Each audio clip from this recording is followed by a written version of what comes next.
pihak panitia lokal menurunkan bantuan pawang hujan. Bahkan pawang hujan sempat tertangkap kamera melakukan ritual di sekitar pit lane. Aksinya pun mengundang perhatian penonton, kru hingga pembalap. Pawang hujan itu diketahui bernama Rara Isti Wulandari.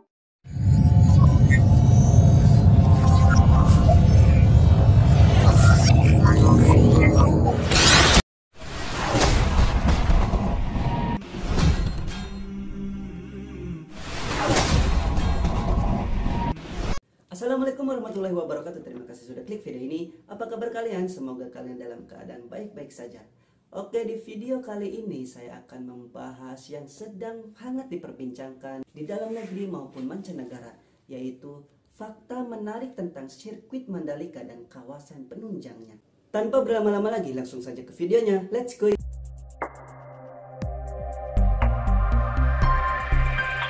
Akhir pekan ini sejak Jumat 19 bulan 11 2021 hingga Minggu 21 bulan 11 2021, Lombok sedang menggelar hajatan besar World Superbike di sirkuit Mandalika. Sayang, hujan deras memaksa balapan Race 1 ini diundur ke hari Minggu. Balapan Race 1 seharusnya start pada Sabtu 20 bulan 11 2021 pukul 15.00 waktu Indonesia Tengah. Sekitar 20 menit menjelang race, hujan lebat mengguyur sirkuit Mandalika. WSBK mengumumkan bahwa race ditunda karena tak ada jarak pandang di lintasan. Karena kondisi cuaca yang tidak membaik, race diputuskan ditunda hingga Minggu pagi. Ada beberapa data fakta menarik seputar kawasan sirkuit Mandalika.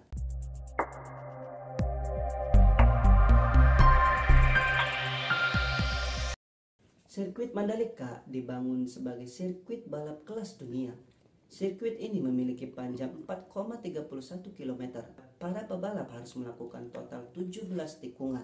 Hal menarik lainnya pada area paddock garasi untuk tim balap yang mencapai 40 garasi. Kapasitas grandstand seating street di Mandalika Sirkuit mencapai lebih dari 50.000 tempat duduk atau non-seat area atau tribun berdiri sanggup menampung 138.000 orang. Pada saat melintasi jalan ini, para pembalap disuguhkan pemandangan indah yang dimiliki kawasan pariwisata The Mandalika. Dari bentang pantai dengan pasir putih, jajaran perbukitan, serta pemandangan asri Mandalika.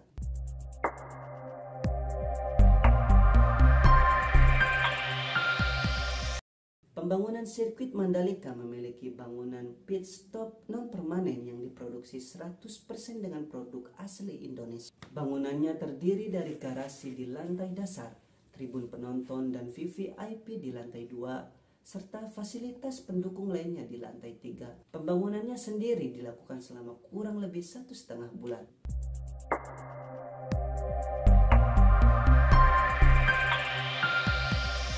Nama sirkuit ini berasal dari legenda tokoh suku Sasak yang bernama Putri Mandalika. Menurut cerita yang beredar, dahulu kala ada sebuah kerajaan yang dipimpin oleh raja dan ratu yang bijaksana. Kemudian lahirlah seorang putri berparas cantik jelita yang diberi nama Putri Mandalika. Namun bukan nama seseorang yang disebut oleh sang putri sebagai calonnya. Dirinya justru terjun ke bawah pantai segar dan hilang terbawa ombak. Kisah ini masih dipercaya hingga kini terus diadakan upacara bau nyale.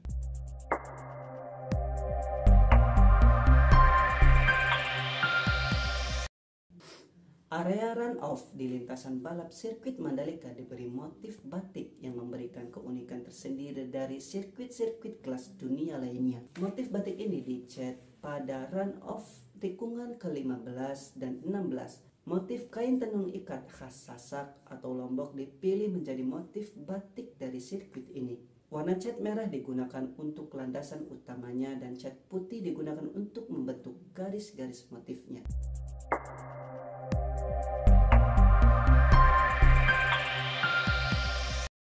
Proses pembangunan pit building pada proyek pertama Mandalika International Street Circuit memperoleh rekor Museum Rekor Dunia Internasional atau MURI setelah membangun konstruksi modular dalam waktu tercepat. Melansir laman bumn.go.id, PT Wijaya Karya Bangunan Gedung Tbk atau WG yang merupakan entitas anak PT Wijaya Karya Persero atau Tbk Wika telah berhasil membangunnya hanya dalam waktu 21 hari. Pit building sepanjang 350 meter ini memiliki kapasitas 50 garasi dan terdiri dari 3 lantai. Lantai dasar akan difungsikan sebagai garasi untuk para pebalap dan teknisi tim. Setiap garasi memiliki lebar 5,24 meter dengan panjang 18,34 meter dan dibangun dengan luas bangunan 13,700 meter persegi. Kemudian lantai 2 merupakan area podium, tribun penonton VVIP, serta media center. Dan pada lantai 3 akan dibangun fasilitas pendukung lainnya.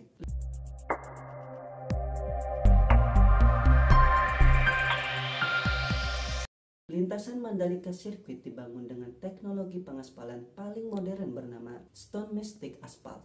Stone Mastic Asphalt adalah campuran aspal yang digunakan untuk melapisi permukaan atas aspal. Tujuannya untuk memperkuat struktur lapisan permukaan dengan prinsip kontak stone by stone sehingga volume aspal yang dipergunakan pun menjadi kecil. Stone Mastic Asphalt memiliki daya penetrasi yang tinggi yang membuat pembalap tidak mudah terjatuh saat terjadi wet race atau jalan licin akibat air hujan. Mandalika Circuit berhasil membawa 3 rekor muri dan 1 rekor muri baru yang akan berlangsung dalam waktu dekat.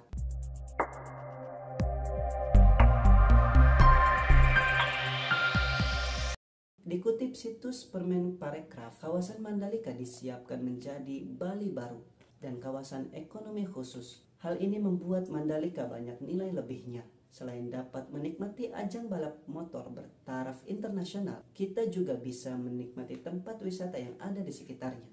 Mulai dari Bukit Merese, Pantai Tanjung An, Pantai Tanjung Aan, Pantai Segar, Pantai Kuta Mandalika, Pantai Gerupuk, hingga berkunjung ke Desa Adat Sade dan Desa Adat Ende.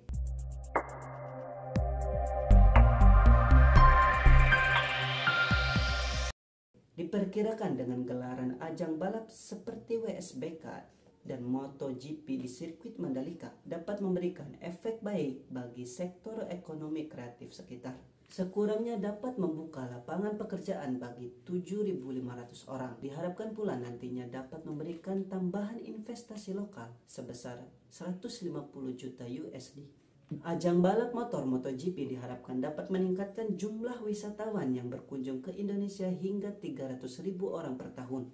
Bahkan pencapaian ini tentunya diharapkan dapat menjadikan Indonesia sebagai negara tujuan sport tourism unggulan di kawasan Asia. Sementara itu sebanyak 40 desa wisata di Lombok antusias menyambut ajang balap motor World Superbike atau WSBK di Mandalika, Lombok, Nusa Tenggara Barat. Secara umum, desa-desa wisata tersebut merupakan binaan dari Dinas Pariwisata Provinsi dan Dinas Pariwisata Kabupaten Kota. Desa wisata di Lombok antara lain Desa Rambitan, Desa Penujak, Desa Sukarara, dan Desa Bilebante, Desa Sade, Desa Kembang Kuning, Desa Tete Batu, dan Desa Sembalun Selatan, kemudian Desa Senaru dan Desa Pemenang Barat, Desa Gili Gede, serta Desa Mekarsari.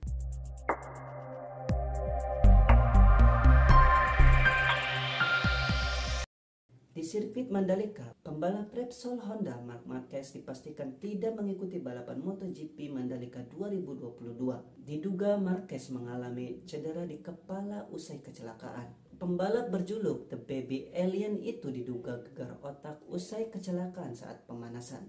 Hal ini diketahui dari cuitan akun resmi MotoGP. Mengutip cuitan Twitter MotoGP, rider Repsol Honda itu terkena gegar otak. Dia pun harus absen dalam balapan penting di sirkuit Mandalika, Lombok, Nusa Tenggara Barat, Minggu 20 Maret 2022. Mandalika untuk staf hotel pembalap tim KTM Red Bull Miguel Oliveira mempersembahkan juara di MotoGP Mandalika 2022 kepada sang anak dan staf hotel bernama Risman. Nama Risman langsung trending topik di media sosial Twitter.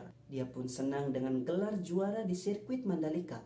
Dia mempersembahkan gelar juara itu untuk orang-orang penting dalam gelaran MotoGP Mandalika.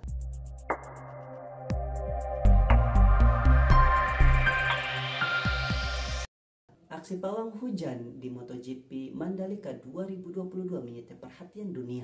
Bahkan media Swiss Speed Week ikut menyoroti kerja pawang hujan di MotoGP Mandalika 2022. MotoGP Indonesia di sirkuit Mandalika Minggu 20 Maret 2022 sempat tertunda karena hujan deras. Penundaan kurang lebih selama 1 jam. Hujan deras tiba-tiba datang jelang balapan kelas tertinggi MotoGP. Trek pun digenangi air. Pengarah balap beberapa kali mengitari lintasan untuk memantau keadaan lintasan menggunakan mobil. Pihak panitia lokal menurunkan bantuan pawang hujan. Bahkan pawang hujan sempat tertangkap kamera melakukan ritual di sekitar pit lane. Aksinya pun mengundang perhatian penonton, kru hingga pembalap. Pawang hujan itu diketahui bernama Rara Isti Wulandari. Uniknya sesaat setelah pawang hujan itu turun melakukan ritual, hujan berangsur reda. Pitwit menceritakan kondisi di sirkuit Mandalika saat turun hujan. Mereka menyebut hujan secara tiba-tiba mereda berkat rain handle, seorang dukun hujan wanita yang bertugas mengusir badai saat kilat guntur dan hujan monsur mengguyur lintasan GP sepanjang 4,3 km.